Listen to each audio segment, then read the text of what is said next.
Tá entrando mais alguém. O João. Aê, João! Tudo bem, João? Oi, professora, tudo bem? Graças a Deus, com a senhora. Tudo bem também. Eu A estava gente... pensando pelo celular, não deu pelo celular, já vai eu pro notebook. Ô, minha nossa, mas Tava aí nas confusão das entradas, mas deu certo agora então, né? o celular tava pedindo a senha, cadê que eu lembro? Entendi. Aí eu Entendeu. lembrei que o notebook não precisa, aí lá vai eu pro notebook. Entendeu. Só tá Desculpa você e a Ana, tá hoje? não ter Eu... participado da aula anterior, porque eu tinha ido para João Pessoa, com a minha Tudo avó, ela tinha feito um exame. tá certo. Só assistiu depois a gravação? Lembre de assistir depois a gravação, Ok. tá Uhum. bom? Então, a aula de hoje, João, tava falando para Ana, eu vou gravar com vocês, só tem vocês dois, mas a gente vai fazer mesmo assim. Vou gravar e mandar lá no grupo. É a última aula que a gente vai fazer esse ano, tá? Hoje é a nossa aí despedida, certo? Para finalizar. Já estamos gravando. Vou aqui compartilhar a tela. Ops. Aí. Agora sim, então o tema da nossa aula de hoje é a vida extraterrestre, tá? A gente vai falar aí da vida fora do planeta Terra. Seria viável essa vida aí, não só a vida humana, mas a vida de qualquer ser vivo fora do planeta. Bom, então aqui a gente tem uma imagem, né, didática do nosso sistema solar. Então a gente pode ver que o nosso sistema solar ele é composto por 8 planetas. Esses planetas eles estão separados entre planetas rochosos e planetas gasosos. Os rochosos são aqueles 4 primeiros, os que estão mais próximos ao Sol: Mercúrio, Vênus, Terra e Marte, que são planetas que têm uma superfície rochosa, né, onde o homem pode pisar. E os 4 últimos planetas, que são os planetas maiores, são chamados de planetas gasosos, porque são formados por gases, tá? E não tem uma superfície sólida. Então, ele é formado somente por gases, que é Júpiter, Saturno, Urano e Netuno. Bom, aqui eu peguei um slide lá do centro de mídias, para a gente poder ver aqui as características. Eu achei que ficou legal, como os professores lá fizeram. Né? Então, aqui para a gente ver o primeiro planeta, né, Mercúrio, Vênus, Terra e Marte. Então, Mercúrio, né, uma temperatura média de 167 graus Celsius, né, está muito próximo ao Sol. Movimento de translação, uma volta completa em torno do Sol demora 88 dias terrestres. E o peso do planeta é de 22 newtons, tá? Então, lembrando que peso a gente calcula na unidade de medida que é Newton. Vênus tem uma temperatura de 463 graus, translação é de 225 dias terrestres e o peso do planeta é de 54 newtons. A Terra, 15 graus Celsius é a temperatura média, tá? Se a gente pegar a temperatura mais alta do planeta e a mais baixa e tirar uma média, dá 15 graus. Translação demora 1 ano terrestre para o planeta dar uma volta em torno do Sol. E o peso do planeta é 60 newtons.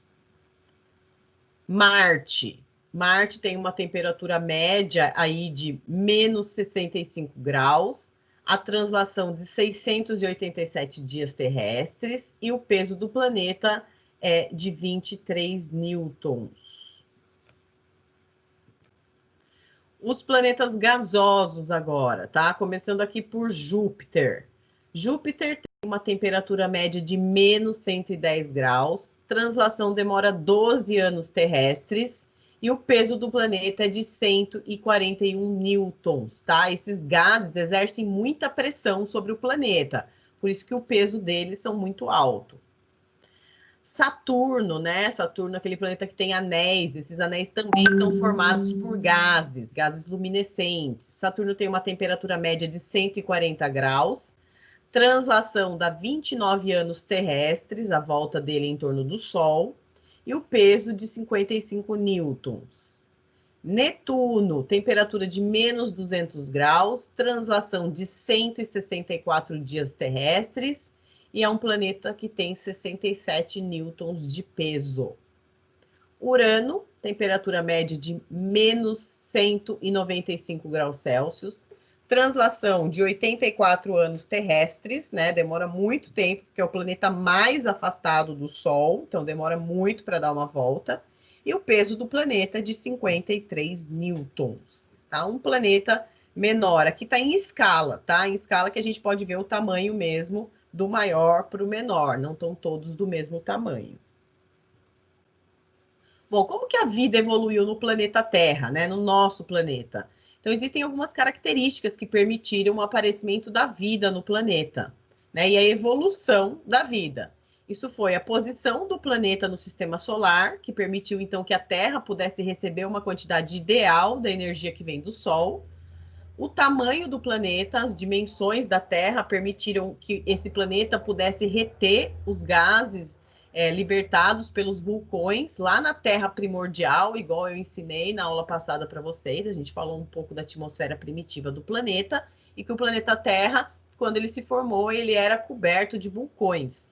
Foram esses vulcões que liberavam gases e esses gases que ficaram retidos e que formaram a atmosfera do planeta, né? Essa atmosfera que a princípio era primitiva e que não tinha oxigênio, e após o passar dos anos, com o resfriamento do planeta, as chuvas constantes, houve o aparecimento do gás oxigênio. A dinâmica interna do planeta Terra, né? Então, o planeta ele criou uma crosta sólida que adequa e afere aí uma temperatura mais agradável, quando antes a temperatura era muito alta, e a camada de ozônio, né, que é uma camada muito importante, porque ela é que evita com que os raios solares penetrem sobre a superfície da Terra de uma forma muito intensa e acabe destruindo todas as formas de vida aqui do planeta. Então, essa camada de ozônio, ela filtra os gases provenientes do Sol. E a vida extraterrestre? Bom, a descoberta de planetas fora do nosso sistema solar reacende muitos questionamentos que retomam, ao menos, sobre um questionamento feito por Giordano Bruno, numa década muito antiga aí, tá? Num século muito passado, sobre a existência da vida fora do planeta. Então, será que existe vida fora do planeta Terra? Será que existe vida inteligente fora do planeta Terra ou só existe vida? Então, pode ser que tenha um micro-organismo, mas não tenha vida inteligente, né? Não tenha seres humanos como nós. Então, a eventual descoberta da vida inteligente fora da Terra teria enormes consequências para a ciência, para as questões filosóficas, né? Para os filósofos estudiosos e várias questões religiosas também. Então, isso seria aí um grande problema para todos esses órgãos aí, esses estudiosos. Agora tem um convite aqui à reflexão, para que vocês pensem um pouco. O que mudaria em sua vida se hoje fosse anunciada a descoberta de outra civilização inteligente? Né? O que será que ia mudar na nossa vida se existisse vida inteligente em outro sistema que não o sistema solar? Pensem aí. Bom, aqui na letra A, essa primeira imagem aqui roxa é uma imagem de um sistema planetário, um sistema parecido com o nosso sistema solar, só que em outra galáxia, que foi descoberto em 2008 por um telescópio do espaço chamado Gemini, tá? Esse telescópio Gemini, ele descobriu aqui um sistema planetário, onde aqui seria como se fosse um Sol, né? E aqui a gente vê 3 planetas ao redor desse pseudo-Sol. A imagem B, aqui avermelhada, que a gente vê, é a primeira imagem de um planeta visível. Olha, ele está aqui na pontinha da seta. Né? Então, é uma outra galáxia e um planeta que foi aqui descoberto nessa galáxia. Isso são imagens do telescópio Hubble, também de 2008. Já que os telescópios, eles não conseguem chegar e entrar nessas galáxias, entrar nesses planetas. Eles só fotografam e mandam imagens para os cientistas. Aqui embaixo, na letra C, A gente vê a primeira imagem de um planeta em uma estrela que parece o Sol, né? Então, essa seria a estrela mais parecida aqui com o Sol, porque aqui na primeira imagem, veja que essa estrela aqui não é nem pode ser considerada uma estrela, porque ela não tem brilho, né? Ela é preta, mais parecido com um buraco negro aqui do que como uma estrela. Então, aqui parece muito o Sol, essa estrela, e a gente pode visualizar aqui nesse círculo vermelho um planeta, também fotografado por um telescópio, o telescópio Gemini, também em 2008. Então, muitas descobertas já foram feitas no espaço. Bom, em 1995, a primeira descoberta de um planeta em torno de uma estrela normal foi feita por Mayor e por Queloz em 1995. Hoje, mais de 400 exoplanetas são conhecidos desde então, tá? Então, em 1995 foi a primeira descoberta de um planeta ali diferente em um outro sistema, né? E que habitava ali em torno de uma estrela. Depois disso, né, o tempo, as décadas foram passando, hoje a gente já conhece mais de 400 planetas fora do nosso sistema solar. E apenas um deles tem massa parecida com a da Terra. Aproximadamente 250 desses planetas têm massas iguais ou maiores do que o planeta Júpiter. E 31 desses 400 estão na chamada zona de habitabilidade, né? A gente vai falar um pouco dessa zona de habitabilidade aqui. Então, aqui a gente tem um gráfico desde 1995, quando a gente tinha um exoplaneta descoberto, até aí ao longo dos anos e dos tempos. Aqui ele termina em 2009, quando a gente passa aqui, né, a ter mais de 75 planetas descobertos, e hoje a gente sabe que são 400. A astrobiologia é uma nova área da ciência que se dedica ao estudo da origem, da evolução e da distribuição e do futuro da vida no universo. Então, se você gosta dessas questões relacionadas ao universo, né, seja planetas, estrelas, descoberta de vida, de gases, enfim, você tem que se dedicar à astrobiologia. Tá? Ela trabalha no campo da física, da química, da astrofísica, das ciências planetárias, da biologia, da ecologia, da geografia e da geologia. Tá? Uma nova área interessante. Aí não há muitos formados nessa área, né? Então, grande futuro pela frente aí quem for um astrobiologista, né? E o que é vida, né? Na nossa experiência cotidiana, permite-se dizer se algo é vivo ou não vivo. Entretanto, um estudo mais aprofundado nos faz deparar com certas questões difíceis. Por exemplo, um vírus é um ser vivo? Ou é uma estrutura orgânica que interage, né, com os seres vivos?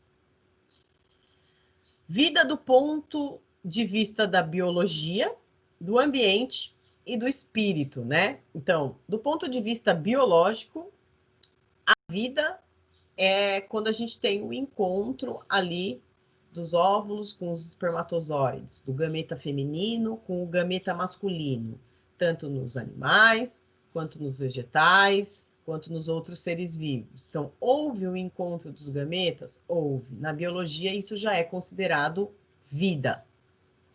Na questão do ambiente, né, uma hipótese aí chamada hipótese de Gaia, como não se consegue dissociar a vida do meio, pode-se supor que a Terra seja um organismo vivo único do qual a gente faz parte, tá? Então, na questão ambiental, a Terra, né, o nosso planeta, seria um organismo vivo. E aí a parte espiritual já entra mais relacionado com questões religiosas, então eu não vou falar dessa parte, né? Então, aí a vida espiritual, tem gente que acredita na vida após a morte, no espírito, na reencarnação, né? Tem gente que já não acredita, então isso vai muito aí das concepções religiosas de cada um. Do ponto de vista, então, biológico, a definição mais aceita, né? Um organismo vivo é uma unidade organizada, capaz de realizar reações metabólicas, defender-se contra ações do meio ambiente, responder a estímulos e tem a capacidade de se reproduzir, né? Então, todos os seres que conseguem se reproduzir são considerados como seres vivos para a biologia. Essa definição, ela encerra alguns dos atributos da vida, como a capacidade de reprodução e interação com o meio ambiente. Agora, mais uma questão aí para vocês pensarem. Será que pode se definir vida de outra forma? Né? O que vocês acham? A vida pode ser definida de uma outra forma, que não biológica, que não ambiental e que não espiritual? Será que há uma outra definição para o que é vida? Pensem aí. E quais seriam as condições essenciais para a existência da vida? Segundo George Wald, em um artigo publicado em 64, veja que antigo é, e apresentado à Academia Nacional de Ciências nos Estados Unidos, sugere que o surgimento e a manutenção da vida em um sistema requer a presença da água no estado líquido, elementos necessários ao metabolismo e à reprodução, fonte de energia e condições ambientais adequadas, tá? Isso é que seria necessário aí para a existência da vida. As três últimas condições parecem evidências, mas a primeira pode ser mais restritiva, né? Então, a primeira, qual seria? A presença da água no estado líquido. Então, essa seria a principal característica para a existência de vida aí de fora do planeta Terra. Porque a vida realmente necessita da água líquida para se manifestar? Sim, com certeza, né? Nosso corpo é 70% água. Nosso metabolismo se dá na presença de água. Então, se não tem água na forma líquida, provavelmente não há vida. Porém, existem alguns organismos chamados de extremófilos, né? São organismos que vivem em condições físicas e químicas extremas, que são letais à maioria dos outros seres vivos. Por exemplo, em fontes aí de águas termófilas, com temperaturas de 60 a 80 graus, em fontes de água hipertermófilas, com temperaturas mais altas ainda, que vão até 122 graus Celsius, e em fontes de radioresistentes, né, que são resistentes a altas doses de radiação ultravioleta e doses de radiação X, que é a radiação gama, que nós já aprendemos. Então, o estudo desses organismos chamados de extremófilos permite entender melhor quais são os limites da vida e talvez até a origem da vida, como é o caso da panspermia, né? Que a vida ali surgiu no espaço. É uma teoria aqui científica de que a vida teria vindo por um meteoro trazida pelo espaço para a Terra. Tá? Então, levam algumas reflexões à existência desses seres que vivem em condições extremas de temperatura. É aquela zona de habitabilidade, né? O nome já diz, é uma zona habitável. Lembra que a gente falou lá no início? Então, partindo do princípio restritivo de que a vida necessita de água, define-se em astronomia o conceito da zona de habitabilidade. Ela é definida como uma região no espaço na qual um planeta semelhante à Terra pode manter a água no estado líquido. Essa zona depende da temperatura da estrela, né? Que a estrela nossa aqui, no caso, é o Sol. Para estrelas muito quentes, essa zona de habitabilidade fica mais distante que para estrelas mais frias. Então, quanto mais alta é a temperatura da estrela ali, onde pode existir um planeta com vida, mais difícil há a presença de vida. A temperatura dessa estrela, mais chance de ter vida, porque é mais chance de ter água na forma líquida. Esse conceito ele é fundamental, pois ele guia a busca por exoplanetas com potencial de possuir a vida. Além de um planeta dever estar nessa zona de habitabilidade para ter água líquida, ele deve também possuir uma massa mínima de forma a reter uma atmosfera em torno dele, né? E essa atmosfera é que aprisiona os gases, principalmente os gases importantes aí para a respiração. Aqui a gente tem uma imagem mostrando essa zona de habitabilidade, né? Então, a gente tem aqui os planetas do sistema solar. No nosso sistema solar, essa zona ela está aqui, nessa faixa branca, aonde está o nosso planeta Terra. O que é vermelho são planetas do nosso sistema com condições muito altas de temperatura, né, e que não consegue de forma alguma manter vida e água no estado líquido.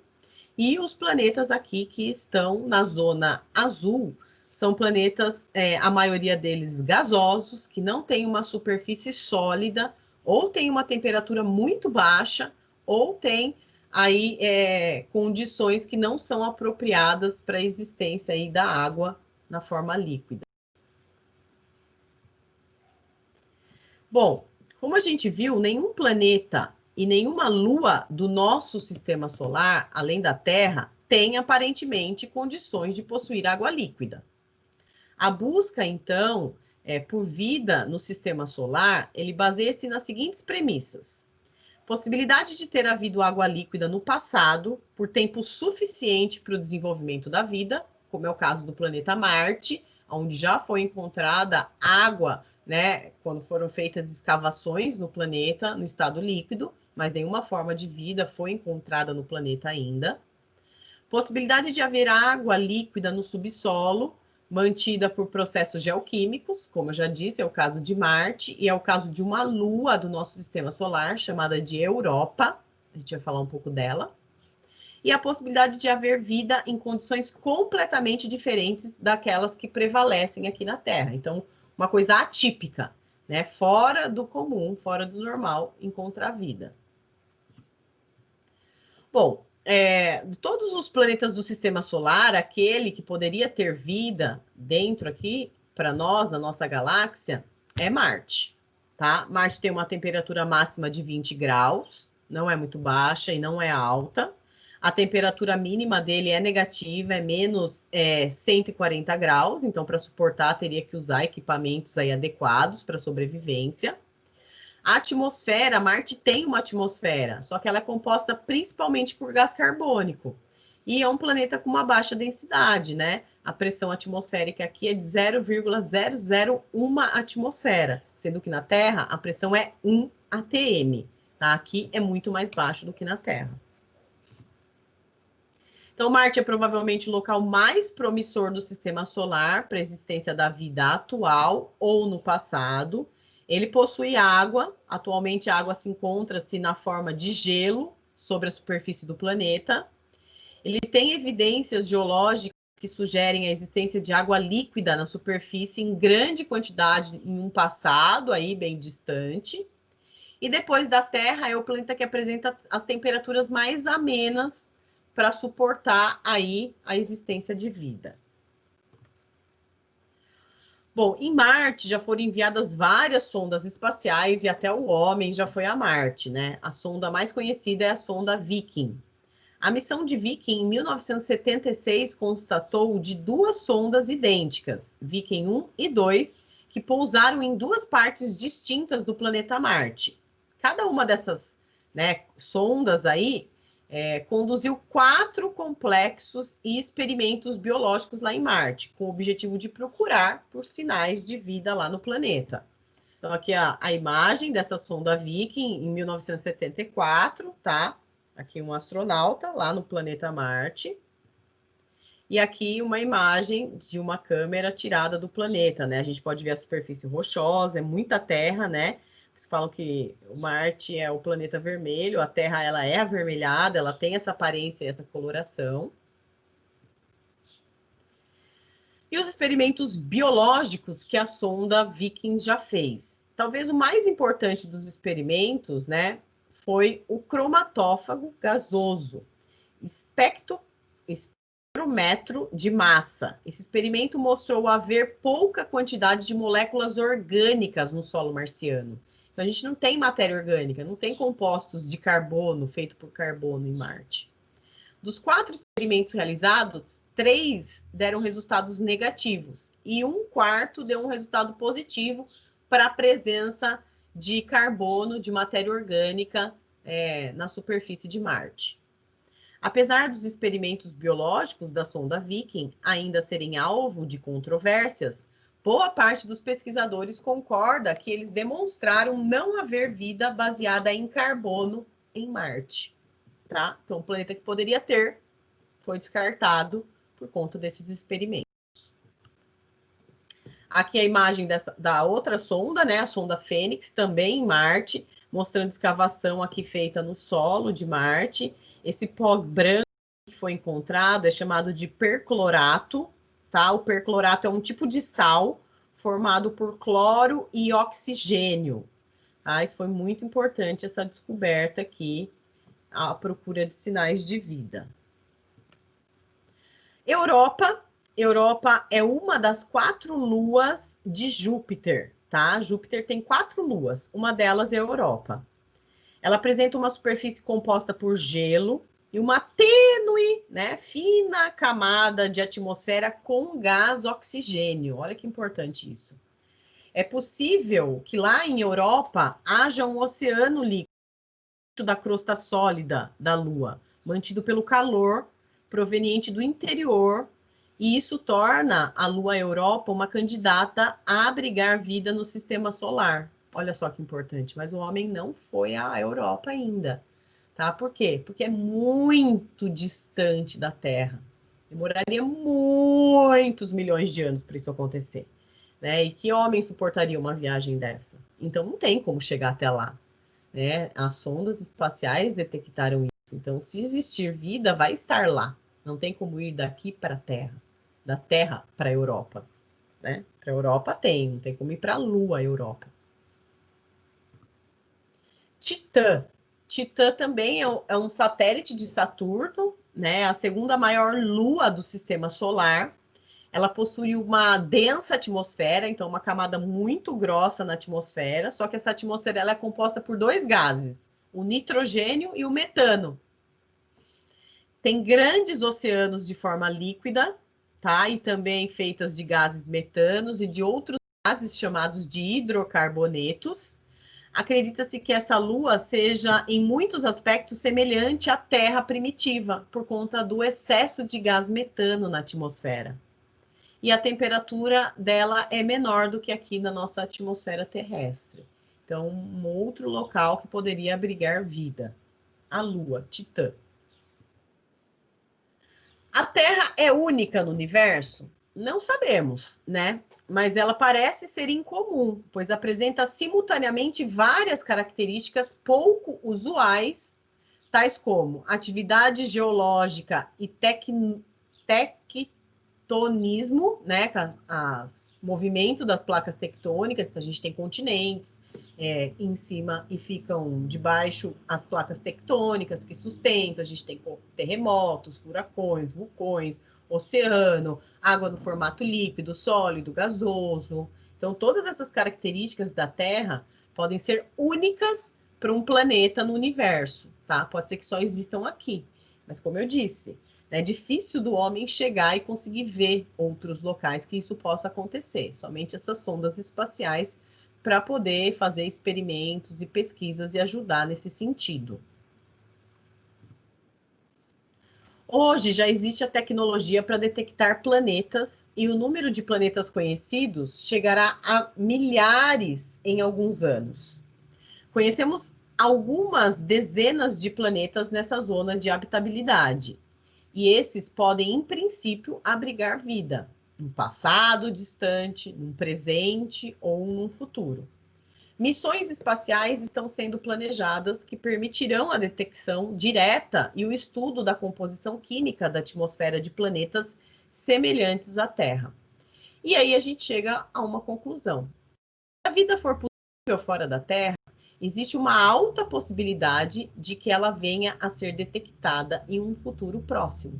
Isso, ou seja, daqui a alguns anos ou daqui a algumas décadas. E agora, para a gente finalizar, nós vamos assistir um vídeo, tá? Que é um pouco disso que a gente acabou de comentar sobre... Será que existe vida fora da Terra?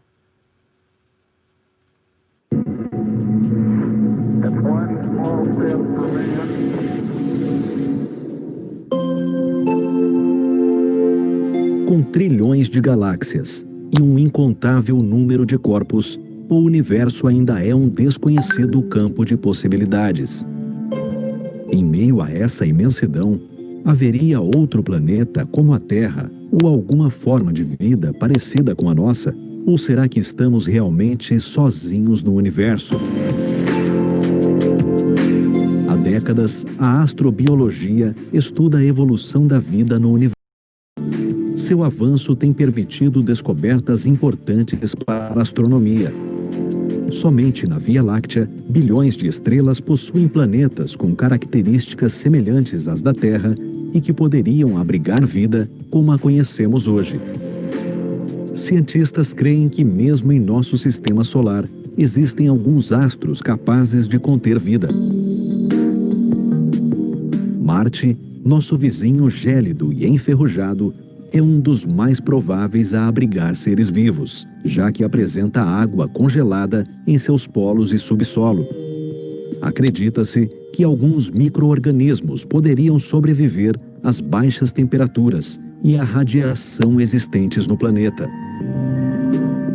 Mas seriam as luas os principais astros capazes de acolher vida, como é o caso das luas de Júpiter, Europa e Ganimedes. Apesar da sua superfície congelada, Europa possui um oceano de água líquida em seu interior, que em contato com rochas e um manto aquecido, formaria um ambiente ideal para o desenvolvimento de seres extremófilos, como os que habitam as regiões termais nas profundezas dos oceanos terrestres. Da mesma forma, Ganimedes conta com um oceano de água líquida em seu interior, e por estar mais distante do gigante gasoso, é menos afetada por sua radiação. A vida pode existir também em duas luas de Saturno. A maior delas, Titã, possui uma atmosfera densa, formada principalmente por nitrogênio, metano e etano.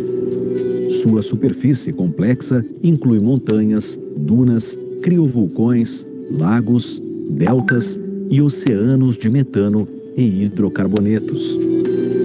Por lá, o metano e etano criam um ciclo de renovação de compostos similar ao ciclo da água na Terra. A outra lua, Encélado, assemelha-se à Europa, com sua superfície gelada e desprovida de atmosfera. Porém, no seu interior, um oceano de água líquida e possíveis vulcões podem gerar um ambiente muito favorável a seres vivos. Ela se tornou uma das favoritas na busca por vida extraterrestre, depois que a sonda Cassini confirmou a existência de jatos de vapor de água e compostos de carbono e silício saindo por frestas em sua superfície. E será que, com tantas possibilidades e avanços nas pesquisas, já conseguimos dados conclusivos de vida fora da Terra? O ser humano tem feito grandes esforços para buscar vida fora da Terra. E a maior parte das pesquisas são conduzidas buscando vida tal como nós conhecemos aqui na Terra, né? Vida humana, vida animal, vida vegetal, ou até mesmo uma simples bactéria, né? O ser humano quer procurar encontrar em algum planeta por aí. Mas, apesar de todos os esforços, as sondas que já pousaram em outros planetas, apesar das grandes imaginações, né, de grandes autores de ficção científica, não se encontrou ainda nenhuma partícula viva sequer, tal como nós conhecemos. Então, até o momento, vida, até onde se conhece, só existe em nosso planeta Terra. Fora do sistema solar, alguns planetas também podem ser favoráveis à vida. Alguns dos exoplanetas descobertos pelo Observatório Espacial Kepler têm o porte da Terra e estão situados na zona habitável de sua estrela. Eles poderiam apresentar água líquida em sua superfície, bem como uma atmosfera. Segundo os cientistas, estamos a alguns passos da maior descoberta da humanidade. Encontrar vida fora da Terra poderia nos ajudar a compreender melhor a nossa própria existência e trazer novas possibilidades para a nossa sobrevivência.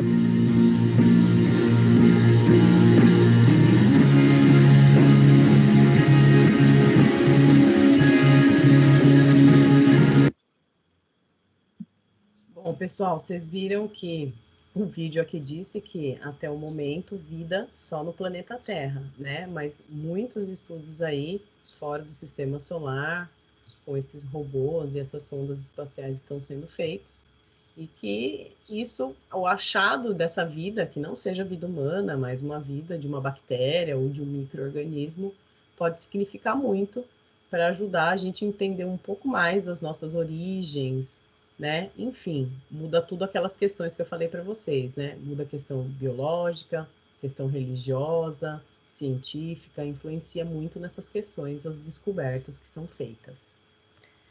Alguém quer perguntar alguma coisa sobre essa aula da vida extraterrestre? Não? Então eu vou para o último slide. O último slide é uma despedida aí desse ano com vocês que estiveram aqui comigo. Então eu vou ler o que eu escrevi para vocês. Este ano aprendi que crescer não significa fazer aniversário, que trabalhar não significa só ganhar dinheiro, que amigos a gente conquista mostrando quem somos e que os verdadeiros ficam com você até o fim, que não se espera a felicidade chegar, mas que se procura por ela, que quando penso saber de tudo, ainda não aprendi nada, que a natureza e sua preservação é a coisa mais certa da vida, que um só dia pode ser mais importante que o ano todo, que ouvir palavras de carinho faz bem à saúde, que sonhar é preciso para seu projeto de vida. Chegamos ao final de mais uma jornada. O caminho foi longo, de grandes preocupações, de muito trabalho, desafios novos, alegrias e tristezas. Mas não me faltou amor para cumprir bem as minhas tarefas. Algumas vezes acertando, outras errando, mas sempre tentando. Obrigado a todos vocês que estiveram sempre aqui comigo e mesmo à distância, sinto a presença ao meu lado. Um ótimo final de ano a vocês. Beijos no coração.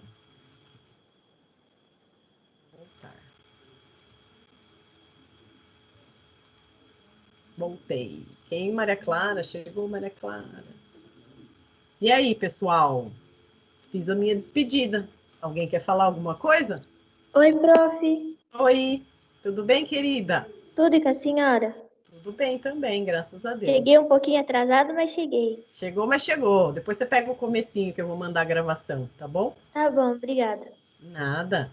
Então, essa é a nossa última aula, tá, desse ano. Fica a minha despedida aí para vocês. João, que foi embora já para outro estado. Acho que o ano que vem você começa aí, né, um novo ciclo, né, e que a gente sabe é um caminho de incertezas, né? Quando a gente pensa e acha que sabe de tudo, a gente não sabe de nada, a gente está só aprendendo. E acho que essa é a lição de vida que esse ano trouxe para cada um de nós, né? Que a gente aí tem muita aprendizagem, né, professora? muita aprendizagem, que a gente tem que estar pronto aí para essas mudanças e para aprender sempre mais, porque a gente nunca é o dono da razão e nunca sabe de tudo. E a gente está aqui nesse mundo para evoluir, né? Evoluir como pessoa, como seres humanos, para sofrer menos.